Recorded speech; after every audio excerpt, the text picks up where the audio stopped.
Let's get straight into this match by looking at the deck list then. So here is the Charizard deck list. We have been playing it around with it, which we've been changing it. This isn't what we're set on. I will be bringing a video on what I do decide for my Charizard list. So looking at this, the only changes we made for this video is the Turo is now a second Charmeleon, and we've moved a rare candy into an Evo, the TM. So we are leaning slightly more on that in this game. Let's see how we get on into the match. Just a quick look at Lugia then. Very standard. We've got 16 energy. We've got the Archeops, Lugia. Cincino, obviously the main attacker. If you do want to see any of this, I've got a more in-depth video on the channel. And then just a ton of search, a ton of ways to draw cards and discard cards. I think we did actually switch the Jacques for a Serena. I think it might be 3 research to Serena at this point. So plenty of way to discard, plenty of way to gust as this deck needs to. But let's get on into the match. So both players with a basic here, and it is going to be the Lugia player to go first by the looks of things. Arceus off the top there, or Archeops, sorry. And we are going to see the Capture and Aroma come down with tails, meaning they're going to be able to find a basic Pokemon here. And it does... I am going to struggle with Cincino and Mincino. I don't know which way round they actually are. So it is going to be the Snorlax that comes down here. A pretty good attack it into any matchup, honestly. And we are going to see a Nest Ball for the Cincino anyway. I'm just going to double check now so I don't have to keep getting it wrong. Okay, so Mincino is the baby version. I will remember that. Not much else going on. If the deck's being shuffled, maybe no way to search or discard that Archeops they drew here. We are going to see the gift come onto Lugia, and it is just a pass. Although, looking at the hand of the Charizard player here, not a lot going on. We can see... Pidgeot, the only other basic in hand, Energy, Charmeleon. No way to find other Pokemon. Pidgeot into the active. That seems a little risky. We do see the Bibarel in hand, which is probably the only way they're drawing cards and getting out of this. No Charmander down though means they are already going to be on the back foot massively here. The Pidgeot potentially going down here if Lugia can set up. We do see Lumineon come down. Searching out a Research, a Serena. Just to draw more cards to get that Archeops in the discard pile. And Charizard is looking rough here. It's very rare you see a Charizard not set up well. I'd say one of the things they do is they always have what they need. They always set up well. One of the benefits of a deck like that is that you're always playing games. But let's see how they can grind it out when they're not in every game. That's a rough looking hand. It's Charmeleon, Charizard, Bibarel. What else is in there? A Super Rod and... Not sure what that last card is. I think it might be a rare candy, which is kind of rough. Things going well here on the opposite side. If we can see, we do see an Ultra Ball and a Great Ball here. So we're probably going to see the Summoning Star come off this turn. I think it's got to be the Archeops grab there. There it is. And we're going to see that Ultra Ball away. For the second Archeops in the discard pile now. And Lugia is flying. Every game we've tested with it so far is set up instantly. So it's set up the turn it needs to. I think the fact you focus on single prizes though, you can actually take the extra turn and not worry too much. But it's really not needed so far. So we are going to see Summoning Star come down. The Archeops hit the bench. And Primal Turbo power up some Pokemon here. Obviously not wanting to use a double turbo. So Lugia can take a clean knockout into this Pidgeot. And Lugia is going to go up 2 prizes here. Charizard doesn't mind going behind, but they can't even respond next turn. There's no Charmander in play, so there's no way to set up like a Radiant Zard or even evolve into a Charizard itself. It's just going to be a Bibarel and hopefully draw some cards that are useful here. Probably going to have to burn as many cards as possible from hand, so something like an Ultra Ball off the top would be nice. Oh, so it is the Evo TM actually in hand rather than the rare candy. And the Ultra Ball off top is going to help here. I don't know if it's going to be enough. We're going to Ultra Ball away some Pokemon. And then I think we might even burn the Super Rod here just to thin the hand, get them back into the deck. We are going to see... Is that Lumineon here for the Arven, I'm guessing? Although that is just another prize on the bench now. But you really do need to get moving here. Don't see a boss in hand of the Lugia player, I don't think. Oh, no, hold on. I think there is a boss at the back there. So maybe we'll be seeing that Luminion come into the active, and 2 more prizes going over to Lugia. At that point, I don't think there's any way back into this. Obviously, Mincino can just take an easy knockout into Charizard, so that's not even protecting your prizes. Very tough matchup for Charizard in general. It is definitely Lugia favored. However, we didn't really see much from the Charizard player here, so I would say not the best example of what Charizard can do. We do get a much closer match in the next one. Yeah, we'll see if Charizard can actually bring this one. We are going to see the tool go down. 2 Charmander going down, so we are going to see some Charmeleon come into play here. Just and ahhing whether to play that last card and get the full effect of the Bibarel. Industrious Incisors drawing up to 5, so potentially 4 cards or 5 here. So we do see the Forest Seal Stone go down. Maybe just thinking of holding it in case the Luminion is bossed up. It does mean they're going to have to use the Forest Seal Stone now, as if it is bossed up, you're going to lose a lot of stuff here. Not necessarily sure what they're going to grab. Maybe a support for next turn. Maybe we could see the Poffin and get some more stuff into play. And it is just going to be a Poffin, just get some more Charmander. Potentially another Bidoof here, depending what's in the deck. We are going to see Squovit come down as well. Obviously very nice with the incisors. Seeing those extra cards is always good. Although Luminion is going to go down here. We see the boss and Serena in hand of the Lugia player. So yeah, it's going to be another 2 prizes going over to Lugia, and Charizard is going to be in a rough way. Obviously not even attacking this turn. The TM Evo far too late, and things not looking great here. Both Charmeleon coming down though, and we could see some return knockouts, but it's very much in Lugia's favor here. Like I say, the Cincino taking some easy knockouts, and it is going to be this arena to bring up Luminion, and it's just a clean knockout there. Lugia holding pretty firm. It can be knocked out by a Charizard now, but ideally we're going to want to see the Radiant Zard Choice Belt combo here. Leave the single prizer in the active, make them find the boss. That we'd also need to see a Iono if possible. I'm not sure. I don't like that play. I want to see the Radzard hit the field here. We have got the other Charmeleon on the bench, and there was a Nest Ball in hand, so I think slight misplay there. They need to retreat anyway. They need quite a bit here, so they would need a switch card after putting the Charmeleon into the active. They would need Choice Belt, which I think is in hand. They can get Radzard via the Nest Ball.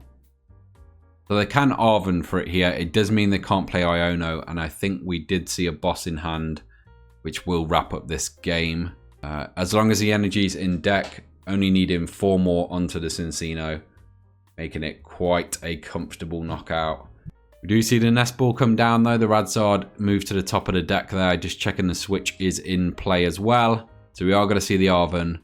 However, no hand disruption does mean that's going to signal the end of the game here. Should they have enough energy, which I think they do. Barely played any so far. Only the 4 onto the Lugia and 1 onto the Cincino. So it's all looking pretty good for Lugia here. All but wrapped up. And we might be moving on to the next game. We are going to see the Maximum Belt come out as well. I guess that's good to thin out, if nothing else. Obviously no use in this matchup, but get it out of the deck. Maybe we can throw it away via an Ultra Ball at some point, or just attach it to a Pokemon so it's out of the way. Choice Belt and energy is going to go down. I would have liked to see the Maximum Belt thrown on like a Squovit or just anything there, just to get it out of the hand, draw the extra card. Like I say, no use in this matchup. And we are going to see the knockout from Radzard. But if there is a boss in hand and energy in deck, that is going to be... Oh, okay. So there was no boss in hand. That is a top deck there. The boss top deck is going to wrap this one up. Just double checking there's enough energy in deck. Is that 4? 1, 2. Other Primal Turbo 3, 4. That's enough for a one-hit KO. And the boss off the top is going to bring up Charizard EX and seal the deal. Let's move into game 2 and see if Charizard can fight back. Okay, and we are underway here. Once again, Lugia being put in first. And we are going to see a Squovit start. Very similar start for the Lugia player. Just Lugia in the active and the Capturing Aroma coming down.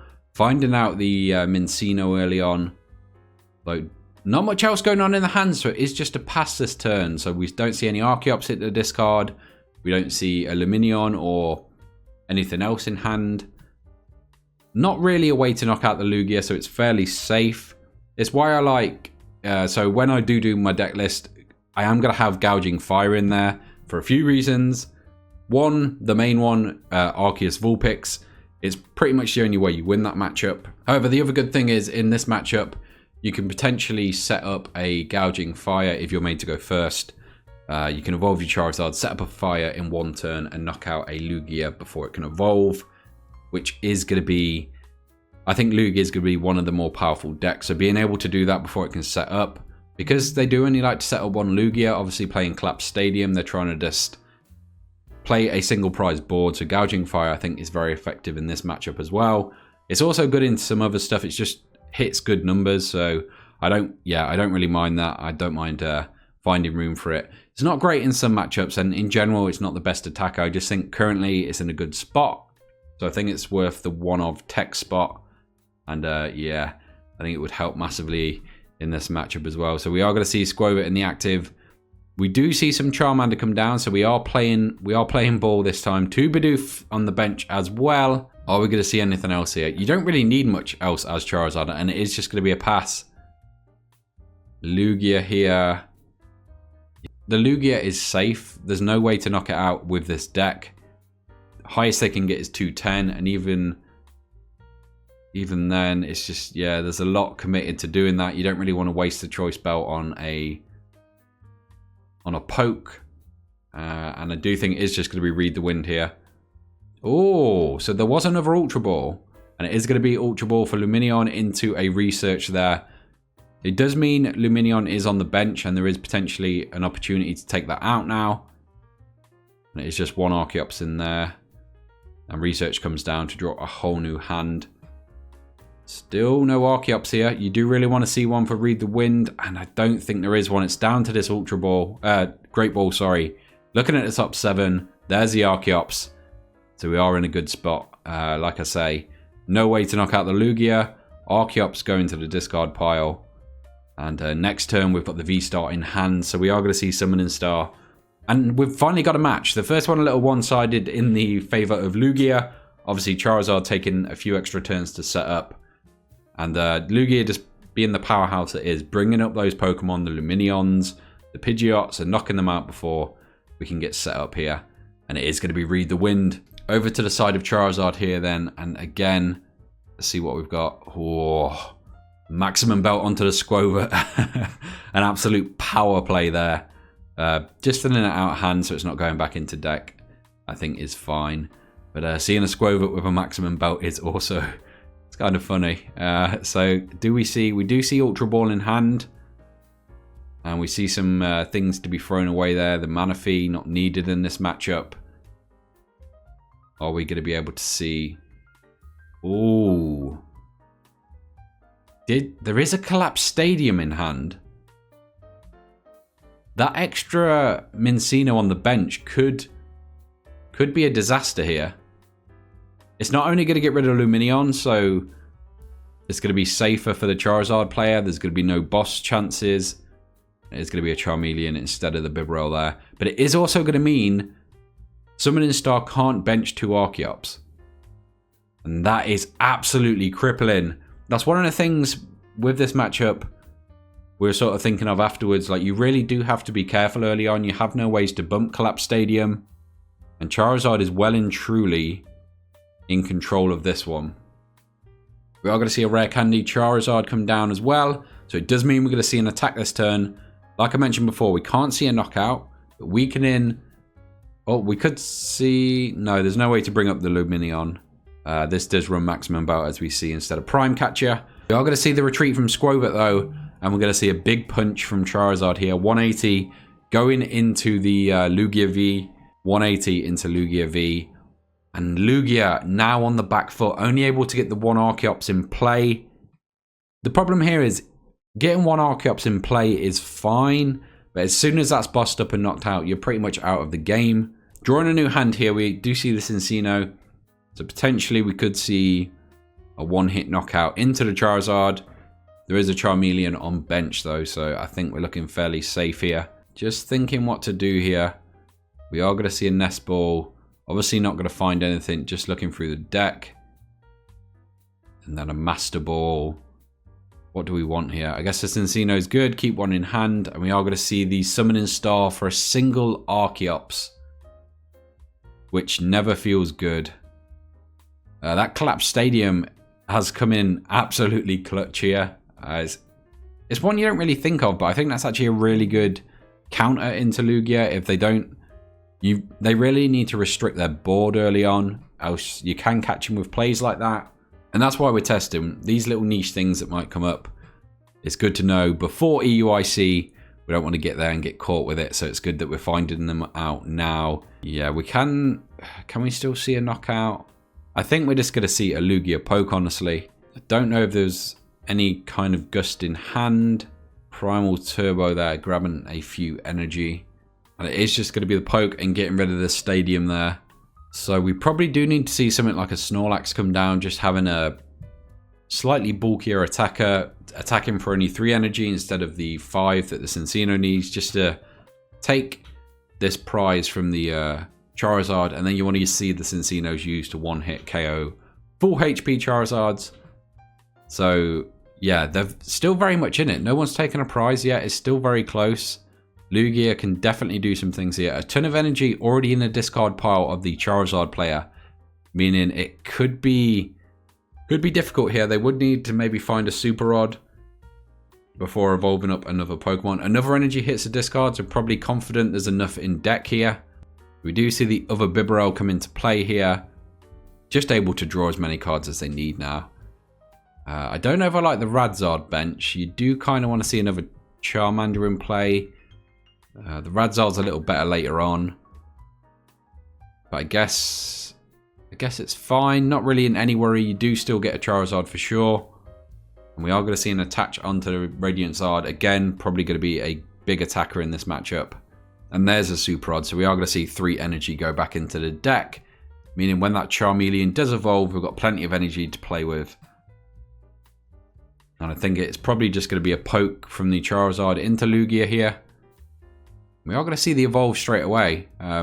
Very aggressive here. Probably could have held that, but I guess it protects it a little. And I wouldn't have mind seeing an extra energy onto the Radiant Zard there, just so it can attack a little sooner. Gift energy drawing some cards there, but it is going to be the first knockout going over to Charizard here, taking the lead against Lugia. So I think the play here is seeing the Jet Energy in hand. We're going to see a Snorlax, Jet Energy into Double Turbo. And just finish this Charizard off. You don't really want to waste a Cincino. Although saying that, I don't know how quickly you can set up a Cincino anyway. So this could be really rough here. Do you ever just set up a Lugia and hope? I mean, you can take a knockout with a Cincino here. And you are putting a single prizer in the active. But I don't hate that either. Maybe just playing single prizes is the way to go here. So it is going to be a Jet Energy into Cincino. And we are going to see Primal Turbo here. Potentially just eyeing up a few more plays. Do we Iono first? Shuffling the deck. So I think we're going to see an Iono here, which is always good. Obviously with the Bibarel set up now, not really as impactful. The Nest Stash as well. Just means, yeah, Disruption doesn't really work against Bibzard, which is one of the benefits of it. Obviously, Iono, Judge being very powerful cards. That is a rough hand. We do see a Boss's Orders, though. And more importantly, we don't see much energy in hand. You do want it in deck. And the Lugia has been benched here. Primal Turbo coming down. Just needing that extra energy. A few more in deck. I don't know if there's enough to take a one-hit knockout into a Zard anymore is the only worry. If Charizard can't find a boss here, attacking into the Cincino isn't great. I do see an Arven. Obviously, Counter Catcher not online, so that's not going to help much. And it is the boss off the top here. A little payback for the boss off the top in the first round. You love to see it. And it is just going to be a Charmander come down. Just so they're set up for next turn, they can evolve and potentially power up the Radzard. Or just have another Charizard in play, which is never a bad thing. So we are going to see Lumineon drop here, I should think. Although prizes are gone, so you could go into the Lugia, which makes a bit more sense. Take away the attacking option. And it's actually going to be on the Archeops here. Yeah, I like that play. I like that play. There's no way to accelerate energy, so your Charizard is never getting one hit anymore. Yeah, I completely forgot there was only one Archeops. That's definitely the play we want to see there. You could potentially try and race them, but it does give them the opportunity to take a knockout with the Cincino then. So that's actually... It's a clever way to do it. You could have potentially... Yeah, you would need to find another boss if you were going to boss up like a Lugia or something just to finish it on the Lumineon. So I think this way is a little safer. And we are just going to see a swing into Archeops. Does make the prize trade slightly longer. Obviously needing to take more attacks, which is never good. It does mean there's no way Cincino can take a one-hit KO, into the Charizard. And it does change things for Lugia here as well. We could potentially see a boss into maybe the Radzard. But you probably want to just weaken the Charizard, honestly. Meaning the bosses aren't really useful anymore. And it is just a swing. There's no other option here. The Charizard player, well aware of that. Speeding up play slightly here. Obviously, seeing the writing on the wall. It is looking in favor of Charizard now. Potentially could find another boss. It is just going to be an Iono. Put both players down. Obviously, Charizard can draw out of it very comfortably. Where Lugia has no built-in draw and is going to struggle here. It's got some energy in hand, so it's never terrible. We're going to see Nestash here. Drawing a single card. And it is a boss. So the following turn, they can take a knockout here and then they can bring up a 2-prizer. And that probably is game. Obviously 4 prizes left on the side of Lugia. Yeah, I don't see any way out of this. Obviously able to get 1 energy in play a turn. Is that even going to knock out? So that's 180, 210. That is going to be a knockout onto the Charizard, actually. 2-hit KO is fine. It just means there's so many ways they can finish the game on the side of Zard here. You would love to see, and this is where I talk about the second fish. So being able to find like an Iono here would give them a chance. Obviously with Bibarel, not the best chance, but it gives them a chance, which is important.